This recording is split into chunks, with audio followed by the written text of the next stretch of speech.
Launching without a clear window was as risky as merging onto a freeway blindfolded. Skye studied the image displayed on the screen before her, a graphical depiction of the Earth as seen from space looking down at the northern Pacific. Leaning back, she watched as two arcing lines flew over the rendered globe.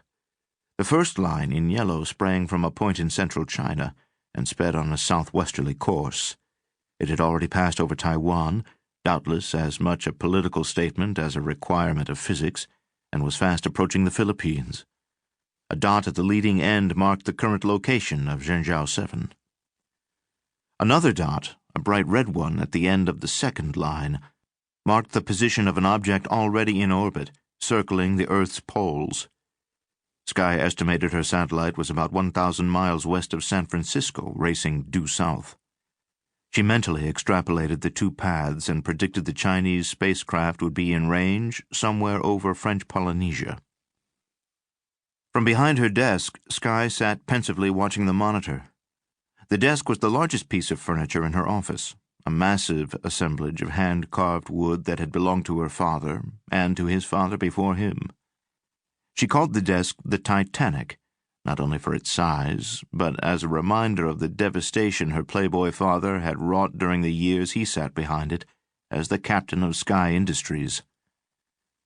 Skye's grandfather, the first C.J. Skye, started out as a young man with a small tool and die company. Over the course of 5 decades, he built a global corporation with interests in shipping, aviation, aerospace, energy, mining, defense, and electronics, and amassed one of the world's great fortunes. At its zenith, the sheer size and reach of Skye Industries drew a mixture of fear and envy from competitors and a disproportionate share of antitrust interest from the federal government. The founder of the Skye dynasty had often joked that were it not for him, at least a third of the corporate attorneys in America would starve. The son turned out to be a pale echo of his illustrious father. When Charlie Skye finally took his place behind the imposing desk, he had inherited a vibrant corporate empire that he knew little about and cared for even less. Rumor had it that Charlie had enjoyed the pleasures of many women atop his father's island of mahogany, including the starlit second wife who bore C.J.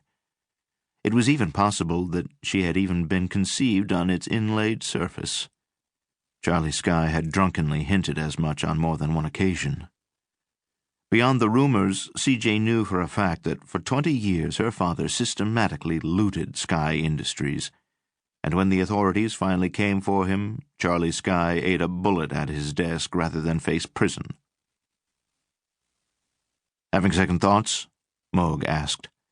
He stood beside the desk, studying both the monitor and his employer. "About what?" "This time there's 3 men up there." Skye glanced over at her vice president of defensive systems. "And you're wondering if I might not be man enough for the job?" "I never said that, C.J. That's the kind of crap I've been getting all my life." "And you use it to your full advantage," Moog countered. Like those of many other captains of industry, C.J. Skye's office carried the trappings of both personal and professional glory. Models of Skye satellites and launchers were displayed with photographs of rockets thundering heavenward and politicians currying favor with the industrialist. In a place of honor stood Moog's favorite part of the collection, a model of Stormy Skye, the racing yacht that had reclaimed the America's Cup from Switzerland. The ship had the sleek lines of a thoroughbred, an object sculpted to fly through wind and water.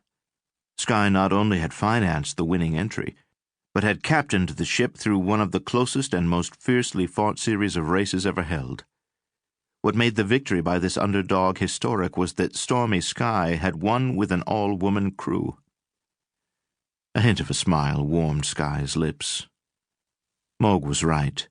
She'd used every advantage in her arsenal to build a profitable enterprise from the one small piece of her grandfather's empire that she'd been able to salvage after the fall. The rest of Skye Industries' corporate carcass had been butchered and sold off piecemeal to satisfy creditors and shareholders after the true extent of Good Time Charlie's financial chicanery came to light. If the Chinese want to play in the big leagues and take lucrative